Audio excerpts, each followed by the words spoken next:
คันไปนำมันคนที่ว่าเฮาบ่ลึกบ่เคยคนญาติเพิ่นเว้าให้เฮาแม่นบ่คนญาติเพิ่นเว้าให้เฮาว่าเฮานั่นไปอาศัยกินน้ำเพิ่นแม่ในนั้นแหละค่ะจะบ่หันไปว่าง่ายๆว่าเฮานี่ไปหาตูดเพิ่นว่าซื่อๆเนาะหักหมู่หายก็กินหมู่บ่หายก็ยาได้ไป โดย เนาะ โดยแม่นล่ะ อันนี้คือแบบเฮาเว้า แม่ตู้เพิ่นเว้าความจริงอันนี้ให้ตู้นี่ฟังให้พี่น้อง FC ฟัง แบบชีวิตตัวจริง ว่า นะ ชีวิตมันเป็นแนวนี้เฮ็ดได้ ของ สิ เอ้ยเหี่ยวโอ้ซี่แหละ คันบ่มีข้าวปานนั้นเฮือนชาวแพง โดย คันมีเวียกมีงานไปเกี่ยวใส่ลาวเขาเนาะ โดย เฮ็ดเวียกใส่เจ้ากินนำกันสุกดิบอยู่นำกันน่ะนะ โดย บัดผู้อื่นบัดบ่หันไปเนาะแม่นบ่ ได้แล้ว คนบ่มีกันก็ไปนำกัน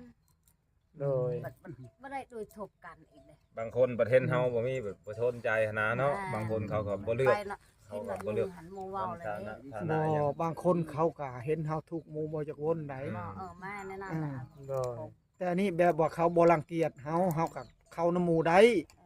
โอ้ฉันหมู่เบิ่งเฮา มีหยังก็กินนำกันหมู่ก็ซื้อให้กิน อืม แต่ว่าค่อยมีก็ค่อยเอาคือกันแต่ว่าอย่าเอากับยาเอื้อยสินะ เขาก็คิดเห็นเนาะ แม่นกินน้ำกันว่าเขาก็คิดเท่นนั่นนะครับไปน้ำหมู่แล้วบ่หานผู้อื่น โดย หมู่เว้าควรแล้วบ่หานไป โดย เอาบ่มีเนาะ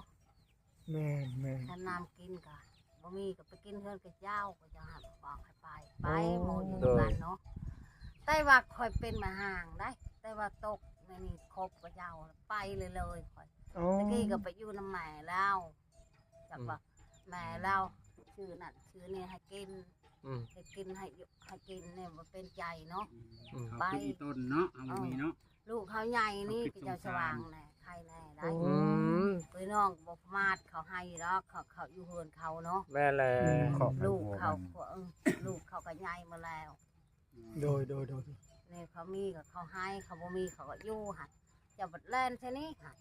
แม่นบ่ โดย ไปสิบอกจ้ะ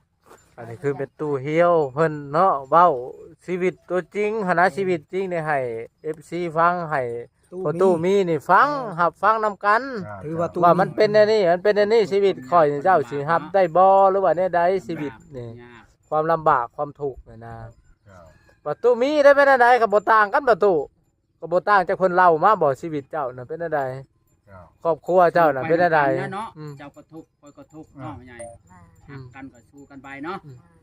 ช่วยกันหาช่วยกันเฮ็ด สวยกันนั่นแหละเฮ็ดอันใดหักมักกัน เฮ็ดได้ก็เฮ็ดเนาะใหญ่เป็นนี่แล้วเนาะจึงเป็นไปได้แม่นว่าคนเฮากันนั้นทุกข์ยากก็อยู่นํกันได้ นั่นแล้ว เพื่อนลังน้อยๆก็นอนนํกันได้ ได้ มันหัววันนึงก็ขยับไปวันนึง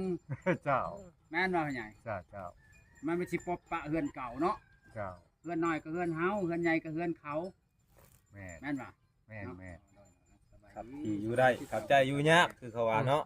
ครับที่อยู่ใดขับใจอยู่ยากคนเฮาฮักกัน แต่ว่าถามตู้มีเพิ่นก็ว่าเพิ่นก็ย้อนความทุกข์นั่นแหละ ถือว่าครอบครัวเฮาด้อยพัฒนาคันว่าสิไปจีบผู้อื่นพัด เจ้ากับคนบ่มีเนาะ ย่านเขาบ่ ยัน มา เขาติ ย่านเขาติว่าเฮาทุกข์เราว่าบ่กล้าเลยบ่กล้าไปจีบหรือครองโสดไปแบบนี้เราว่าอัน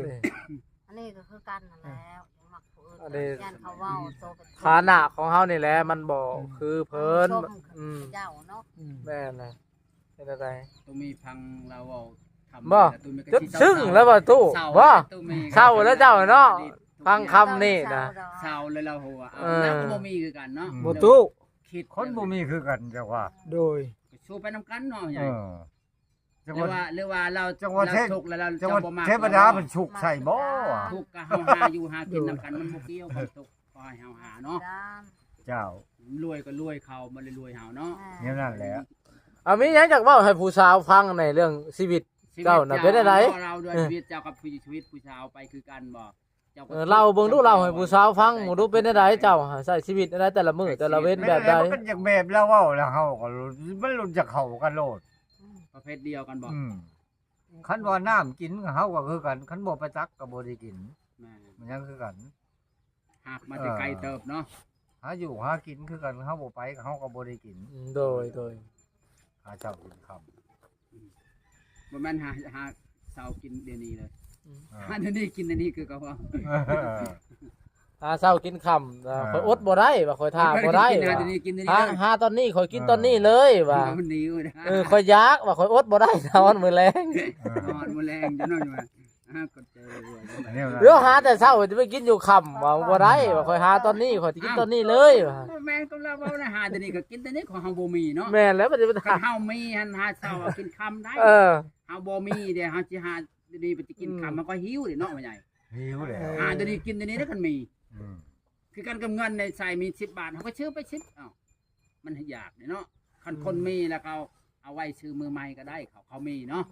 แม่นบ่ เจ้าแม่น เฮาบ่มีได้เดี๋ยวนี้ก็กินเดี๋ยวนี้ อืม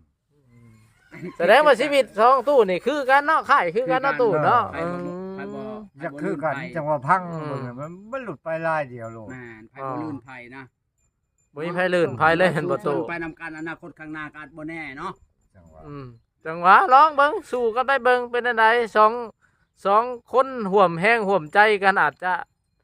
ชีวิตอาจจะดีขึ้นก็เป็นไปได้หรือว่าแนวใดก็เบิ่งไปนี่แหละเนาะ คือเพิ่นว่าพ่อเมียเพียงเฮ็ดหยังก็ได้ เจ้า คันผัวไปให้เมียไปนาก็เอาโกย ก็พร้อมแล้วเอากันเลยเนาะ ไปบ่ได้ พอไม่ได้ นี่แหละคันว่าพ่อเมียเพียงแล้วเฮ็ดหยังก็พอได้ ช่วย หาบ่พอได้ก็ได้คันพร้อมกันเนาะ เจ้า คือไปหาขุดจะรอก็ไปขุดตั้งสองคนคราวเดียวเต็มกระตา ใส่เพิ่นยังทัก เป็นผัวพ่อเมียเพียงเนาะ เขาทำมันก็บ่ได้เด้เนาะ เข้าใจ เมียตำแจ่วนะผัวยิบใส่ตาเนาะ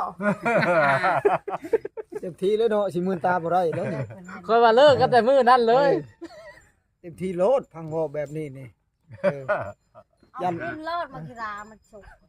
ยามสิเลิกกันอยู่กันแบบนี้นี่หยิบอ้อยเอา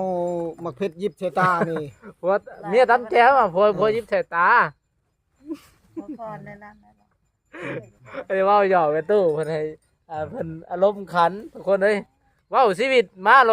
เนาะโศกเศร้าผู้ใดก็ได้สู้ ตัวนี้บ่ได้เราชีวิตปานไหนเนาะ แม่และโศกเศร้าและเห็นไหมสู่ไปชีวิตคนเฮาหั่นนะอืม กลัวเพิ่งทุกข์ บ่ตายผัด ใดก็คือกันเนาะ บ่ตายต้องได้ดีคือเขาว่า เออ ยาก เออ เฮาว่า สู้ไป มัน เด้ บ่ อ เป็นหยังขอให้มีแข้งขาครบพอหากินได้เนาะ เจ้า บางคนนี่ทุกอย่างมันแข้งขาขาดก็มีแห้งลำบากกว่าเฮาแท้ เขาก็ยังสู้เนาะ เขายังสู้เห็นบ่จะเห็นบ่พวกบ่มีแข้งขาสู้โอ้ว่าเป็นตาอีตนเขาเฮาได้ทำนี้ก็ว่าดีได้เนาะ เจ้า ว่าสู้ไปเอาหากันไปเอามีแข้งขาเอามีได้มีเหือมีแหง ก็เลิกเกี่ยวข่าวไข่ในอะไรไปใส่กันนะ บ่อันแก้วแล้วแก้วเขาวแก้วน้ำในเสียได้ไปใช้ต่อเฮ็ดจัง ไป ได๋ ว่าไปเล่นเฮือนไปเบิ่งเฮือนเบิ่งชานเราไปเบิ่งบอลอยู่ ไป ไปขุดมันโตขุดมันด่างแล้วปลูกเต็ม ปากาไปจะแพงจุดไปอยู่แล้ว จะแพงจนไปอยู่แล้ว อยากไปเบิ่งมันบ่เฮือนผู้บ่าวนี่ ไปเบิ่งบอลอยู่บอลกินบอลเราอยู่แบบใดอันน่ะ แล้วเพราะว่าโอ้ยเพราะว่าอันบ่าวอันนั้นเพราะว่ามาเล่นน้ำข่อยพ่อใหญ่อันนั้นเพราะว่ามาเล่นน้ำเพราะว่าอยากเห็นเฮือนเห็นชาติเราเด้เพราะว่าอยากไปเบิ่ง แต่ ไป เรา เห็น มีให้มีนะ แต่เงินทองบ่มีแต่มีให้มีนะ แล้วเลยหายเลยนะอะไร โอ้มัน ไปเบิ่ง เขา มันแรงมันใจไปหมดแล้วเนาะ แล้วก็เห็นเฮือนชานจนแล้วจอกไปเบิ่งแล้ว จะเห็นได้อยู่หนอมโมเพิ่นก็เริ่มขยายเอาเฮือนเฮาเพราะมันสิมีอย่ามันออกเนาะ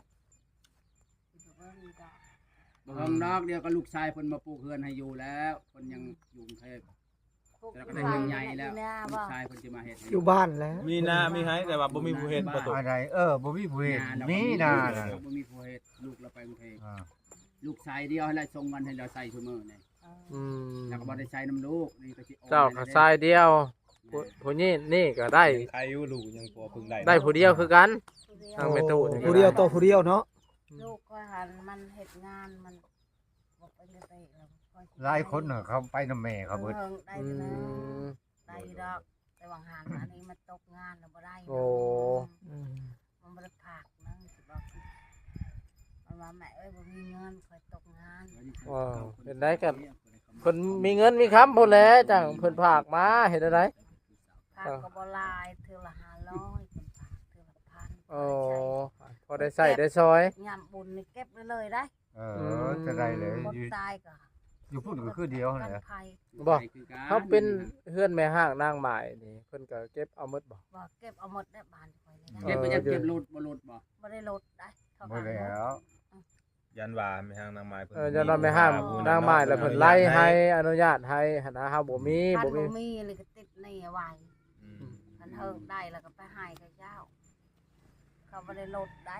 บ้านขอยจะแลกบ้านผู้อื่นนี่ก็ผู้เช้าแหละ ไปว่ะ ผู้เช้าชดเลย